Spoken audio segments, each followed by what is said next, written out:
Let's take a look at the expression a plus 5. Now, what does it mean to have an expression in math? The word expression in math, it means calculation. So here, this is a calculation. Why? Because we have some unknown value a. We don't know what it is, but whatever it is, we're just going to add 5 to it.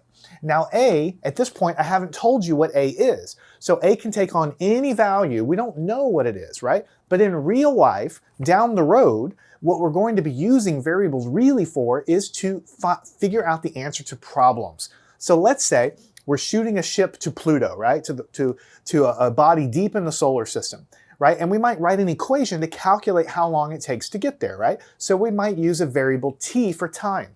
So t would be for time. We might solve for the value of t, how many years it might take to get to someplace deep in the solar system, like Pluto or Jupiter or whatever, right? We might instead be calculating the power being transmitted out of an antenna, like for a dish or something, and we might use the variable p for power, and we might solve and calculate the value of p for the power that antenna is shooting out into for your communications, right? So you get the idea. We use different letters, and you can kind of use whatever letter you want. In this case, we have the letter A, and I haven't told you what the value of A is, and this expression includes A, whatever it is, and we're adding the number 5 to it. Now, in this case, if I then tell you, I'll put a little semicolon here, that A is equal to 3, what I want you to do is what we call evaluate the expression. Remember, when we say expression in math, it just means calculate something. So here I'm giving you the expression a plus 5, and I want you to calculate or evaluate this expression if I tell you that a is 3. Now in real life, when we write real problems, we don't really know the value of a, like going to Pluto, how long it takes, or the gravity around the black hole, or the temperature inside of a jet engine, or something like this. We're trying to calculate and find those things, but here, before we get to that level, we're just trying to practice with using a variable. So here, if I tell you a is 3, and I tell you the expression is a plus 5, all you really have to do is take the value of this variable in and stick it in this location and calculate. So what you really are going to say is that this is going to be equal to the value of a. We're going to substitute in for 3. We're going to stick it right in here. We're going to say 3 plus 5, and then we're going to say that that's equal to 8, and this is the answer to the question.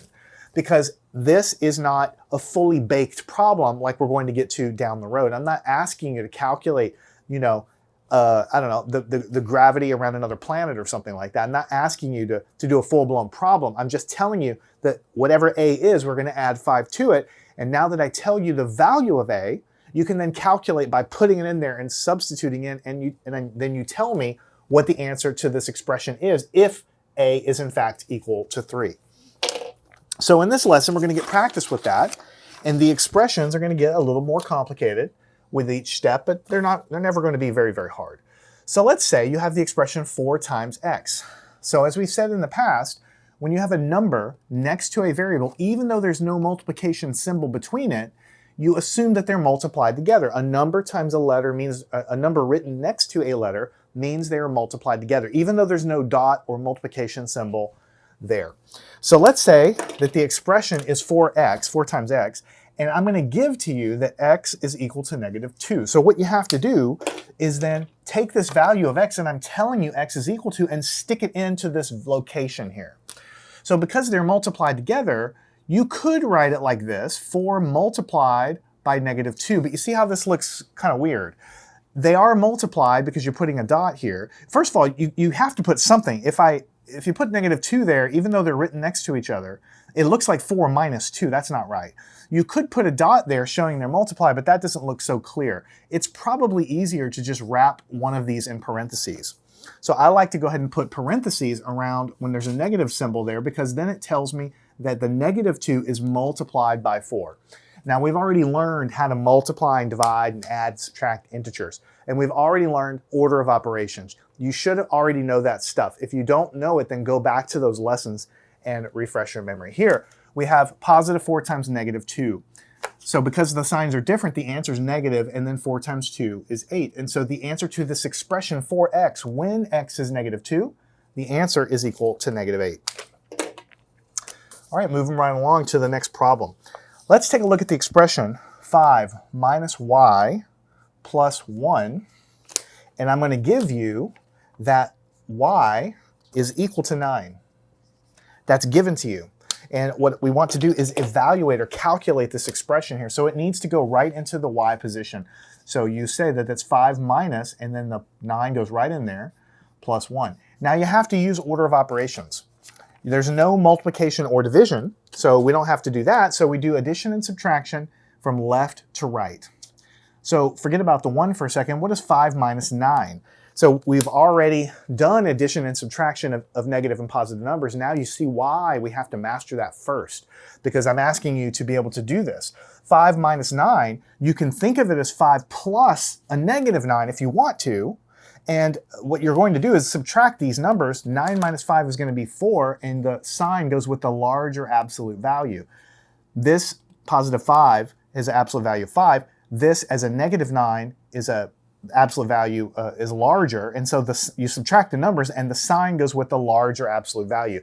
So 5 minus 9 comes out to negative 4, but we still have to add this 1 to it. All right, so the next step here is to take a look and solve this. Negative 4 plus 1. Again, the signs are different. When we have opposite signs and we're adding them together, we just subtract the numbers. 4 minus 1 is 3, and the sign of the answer goes with the bigger absolute value.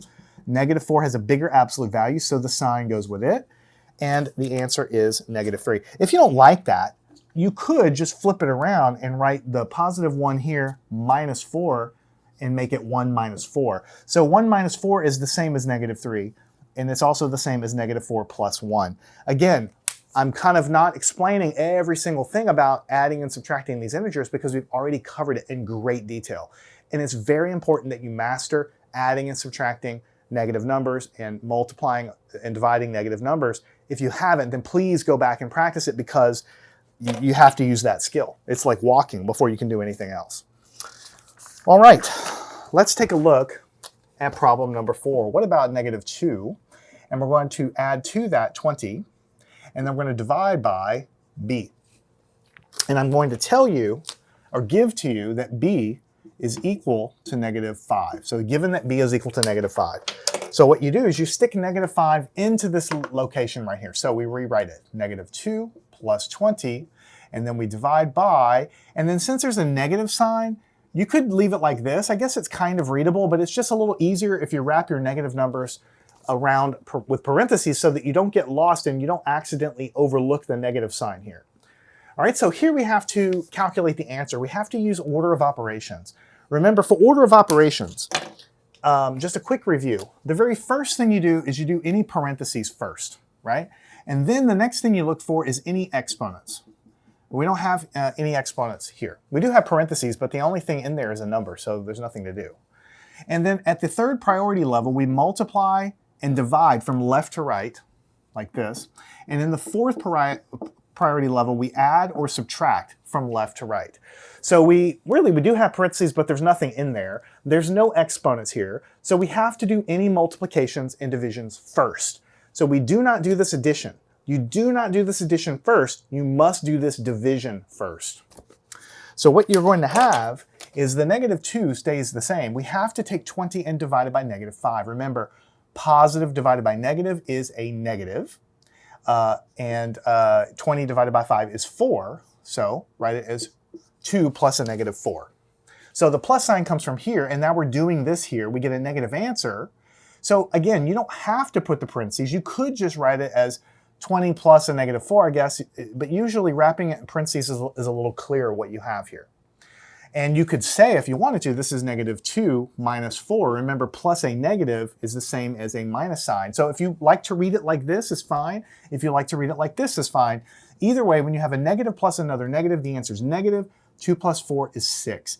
This is like $2 of debt, and I'm adding $4 more of debt, so I have a total of $6 of debt. So the answer is negative 6. It's a simple problem, but also a tricky problem. A lot of students will accidentally add these numbers first and then trying to divide, but that violates order of operations, so you get the wrong answer. So we're using skills from before. We have to understand order of operations. Then we have to also know how to add and subtract, multiply and divide these negative numbers, integers. And we have to put all of that together. All right, next problem. Let's say we have x for the expression x plus 4, and we're going to multiply that by 9, and I'm going to give you that the variable x is equal to 2. So what you do is you stick 2 right into this location, and you say it's 2 plus 4, and we're going to multiply that by 9. Now, order of operations, again, says we do the parentheses first. So we say 2 plus 4, we do that first. That's 6. After we calculate it, we can drop the parentheses. We still have to multiply by 9. And 9 times 6, or 6 times 9, 54 is the answer. Positive, of course. All right, we're halfway home, making good progress. But the expressions will get a touch more complex as we go throughout all of these problems. What about 4 divided by the variable a plus 9? And I'm going to tell you, this is not an a here. This is the number 9, by the way, right here. This number 9 right there. And I'm going to tell you that the variable a is negative 7. So we have to stick it in here. So we have 4 divided by, we have negative 7 plus 9. You could wrap the negative 7 in innermost parentheses, but I think this is pretty readable here. The reason I add it here is because if you put plus minus right next to each other, sometimes you overlook the minus sign. If you put divided negative, sometimes you overlook the negative sign. But I think here, the negative 7 plus 9, it's pretty clear, so I don't think we need to. But you could wrap it in parentheses if you want. Now, order of operations says we have to do what is inside of here first. We cannot do this division first. So it'll be 4 divided by, what do we get when we calculate this? Negative 7 plus 9, they're opposite signs. So what do? We subtract. 7 minus 9 is 2, and the sign goes with the larger absolute value, which is the 9. Basically, when you add or subtract, when you add negative and positive, when the signs are different for the integers and you're adding them together, just subtract the numbers as usual, and the sign of the answer just goes with whichever one is a larger absolute value, so it's positive. And then finally, we have 4 divided by 2, which is 2. And these are both positive, so the answer also is positive. All right, let's take a look at problem number 7. Y plus 2y, 2 times y minus 5. Now, this is the first one of these expressions where we have the variable in 2 different locations. And this value of y, I'm going to tell you, is equal to positive 8. Now, if you see a variable y in 2 different locations, don't stress out about it. It just means that that variable is involved in 2 different parts of your calculation. But you still put the same value of 8 in both places because y is in both places and the value of y is 8. So we say it's 8 plus 2. Now we have 2 times 8. You have to put some kind of multiplication here to show you can't just put a 2 and an 8 together. That looks like 28. So you have to put a dot there and then minus 5. So you just substitute there. Now what do? You have to work inside the parentheses first. But inside of here you have multiplication and subtraction. You multiply first. 2 times 8 is 16. You still have to subtract that 5. And then you have on the inside of the parentheses, you have to finish the inside first. 16 minus 5 is 11. Now we can drop those parentheses. And 8 plus 11 is 19. Positive 19, and that is the final answer. All right. Only 3 more. What about 4 times x divided by 12 minus 4? And I'm going to give you that the value of x is equal to positive 1. So you stick the value of 1 everywhere you see an x. So here we have 4. This is going to be times 1. You could put a dot in between. I'm going to wrap it in parentheses. Do it whichever way you prefer. Divided by 12 minus 4. All right, so what we need to do next is inside the parentheses. Here we still have a 4 times a 1, right? But inside, we have to do this first. 12 minus 4 is what? 8. So we have an 8 here. So now we have multiplication, and then we also have division. We do it left to right. So 4 times 1 is 4, and we have to divide by 8. 4 divided by 8. Now you might not know what to do here, but then you realize this is the same as 4 over 8. 4 divided by 8 is 4 eighths like this. And so it's basically a fraction. We can simplify this fraction by dividing the top by 4 and the bottom by 4, and 4 divided by 4 is 1, and 8 divided by 4 is 2. So once we put a value of 1 into this expression, we calculate an answer of 1/2 back. All right, next problem. Let's say we have negative 2 multiplied by a, then we're adding 10 to it, close that off, and then we're going to divide by a. All right, same thing. I'm going to also give you that a is equal to negative 10. Now, because you're putting a negative number in here, you might have to put some extra parentheses to make sure it's readable, but that's really up to you. Here on the inside, we have negative 2 multiplied by a. I could put a dot, negative 10 like this, but it doesn't look so readable. So what I prefer to do is say it's negative 2 times 10. Let's see here, negative 2 times 10, yeah, like this. And that, to me, is a little bit clearer that they're multiplied together. But if you want to put the dot, you're more than welcome to here. And then we're going to take this outer parentheses off like this. We still have to add 10. I forgot about that. And then we're going to divide by what? By negative 10. Again, you could put a negative 10 here, but it just reads a little bit clearer to me to put parentheses around it. So next we look on the inside. We have to do what's inside of these parentheses. Inside we have multiplication and also addition. The multiplying happens first. Negative times negative is positive. 2 times 10 is 20. So it's positive 20. We still have this plus 10 here. So you see, once we do the multiplication here, then we can drop these parentheses here. And we have divide by negative 10. We still have to work inside of here. 20 plus 10 is 30. Now we can drop the parentheses and divide by negative 10. Right? Now, positive divided by negative is a negative number always. 30 divided by 10 is 3, and so the answer is negative 3, and that's the final answer. Learn anything at mathandscience.com.